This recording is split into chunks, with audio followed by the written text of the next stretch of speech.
रविंद्र, सबसे पहले तो ये हादसे और साजिश का जो एंगल है, और ममता बनर्जी जी चाचा भतीजा साथ आने वाले थे, ऐसे में ये हादसा हो जाना, इसकी तो जांच सुप्रीम कोर्ट में होनी चाहिए।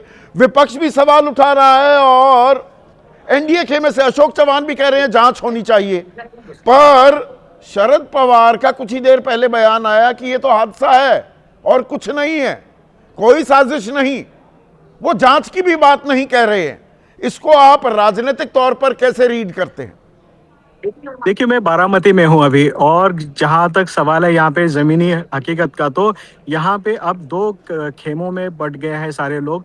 और जो अजित पवार के जो समर्थक हैं, उनमें ये चर्चा बिल्कुल है कि क्या ये साजिश है, क्योंकि पिछले दिनों में जो महानगर पालिकाओं के चुनाव हुए, उसमें अजित पवार ने बहुत मुखर होते हुए बीजेपी पे हमला साधा। उन्होंने कहा कि बीजेपी के कई भ्रष्टाचार के मामले मेरे पास में है और मैं उनको उजागर करूंगा। चूंकि सरकार में साथ में थे, लेकिन जो चुनाव थे वो एक दूसरों के खिलाफ लड़ रहे थे, इसके लिए ये चुनावी भाषण माने जा रहे थे। लेकिन एक संदेह वाली बात जो है वो कार्यकर्ताओं के बाकायदा मन में नाम बिल्कुल है। ले रहे थे विधायकों का। बीजेपी के विधायक महेश लांडगे पर आरोप लगाया, बताया 45 लाख का ओवरब्रिज 4.5 करोड़ रुपए या 9 करोड़ रुपए में बनाया गया। करोड़ों का गबन हो रहा था, हेरफेर हो रहा था खुलेआम। वो 2 जनवरी से 13 जनवरी तक ये कहते सुनाई दिए।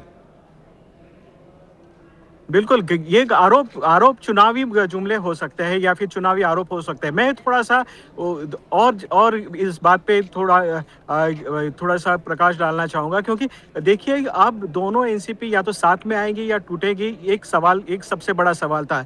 पिछले कई दिनों से अजित पवार गुट में बड़ा असंतोष का मामला था। अजित पवार गुट के कई लोग जो थे वो नाराज थे अजित पवार से भी, और वो बीजेपी के साथ में जाने की बात कह रहे थे कि हम बीजेपी में मर्ज करा दे। तो ये मेरे ख्याल से उसके बाद अजित पवार ने दोनों एनसीपी को साथ में लाकर महापालिका चुनाव लड़े। उसमें देखिए आप कि अजित पवार गुट के कई लोग नदारद रहे। तो मुझे लगता है कि अब जब अजित पवार नहीं है हमारे बीच में, कुछ वक्त हुआ है, तो ये बहुत शुरुआती रुझान होगा, लेकिन राजनीति अब से बहुत तेज हो जाएगी। महाराष्ट्र की राजनीति में मराठा कद्दावर नेता अब अजित पवार के जो हम कद का नहीं है।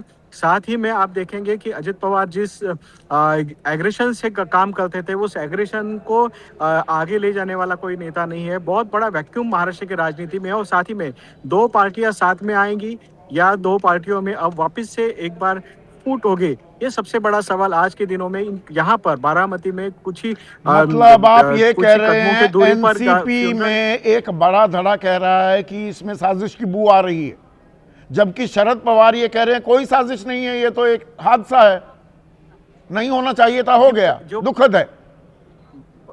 जो प्रत्यक्षदर्शी है वो तो कोई साजिश की बात नहीं कह रहे हैं, क्योंकि यहाँ पे वो उस समय लैंडिंग की परमिशन मांगी थी, बाद में लैंडिंग नहीं हो पाया, एक राउंड हुआ और उसके बाद में ये क्रैश हुआ, और जो रनवे है उसके बहुत करीब ये क्रैश हुआ। तो जो प्रत्यक्षदर्शी है वो तो नहीं कह रहे कि इसमें कोई साजिश है, लेकिन जो राजनीतिक पार्टियां हैं उनको साजिश की बू जरूर आ रही है। खास तौर पे जब अजित पवार ने कुछ ही दिनों पहले चुनाव में भारतीय जनता पार्टी के खिलाफ में मोर्चा खोला था और लगातार आरोप किए थे कि भारतीय जनता पार्टी में भ्रष्टाचार है, और उनकी फाइलें मेरे पास में है। तो अब ये बातें तब आई, चाचा भतीजा ने हाथ तब मिलाने की प्रक्रिया शुरू की थी रविंद्र, जब जैसा आप बता रहे थे एनसीपी अजित पवार गुट के कुछ विधायक बीजेपी में जाने की बात कहने लगे, नाराजगी का इजहार करने लगे।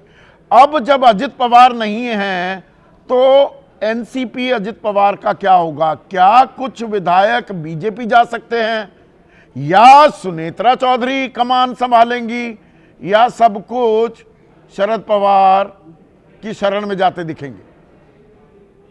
देखिए, अब शरद पवार सबसे बड़े कद्दावर नेता है और हेड ऑफ फैमिली है अभी फिलहाल एनसीपी दोनों गुटों के लिए, क्योंकि जो लोग अजित पवार के साथ में आए थे उनके लिए अजित पवार का प्रोटेक्शन था, लेकिन उनको ये बात भी पता थी कि ये परिवार कभी भी एक हो सकता है और परिवार के तौर पे ये सारे लोग एक ही है। और कई मामलों में हमको इस बात का टेस्ट भी आया कि जब कंट्रोवर्सी होती थी या कुछ होता था, ये पवार दोनों मिलते थे, दोनों चर्चा करते थे। तो कई जो अजित पवार के साथ भी जो नेता गए थे उनको एक कॉन्फिडेंस जरूर था कि कि सीनियर शरद पवार जो है वो पिक्चर में आएंगे और कमान संभाल लेंगे, लेकिन अब जब अजित पवार नहीं है तो सुनेत्रा पवार की लीडरशिप पार्टी को माननी पड़ेगी।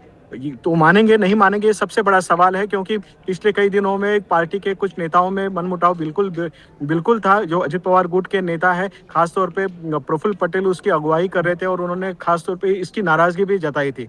प्रफुल्ल पटेल हाल ही दिनों में शरद पवार से बहुत ज्यादा मिल भी रहे थे। तो इन तमाम चीजों को लेकर अब फिलहाल तो शरद मतलब पवार मौत से पार्टी राजनीतिक के सबसे बड़ा नेता है। उलझन बढ़ती दिखाई दे रही है।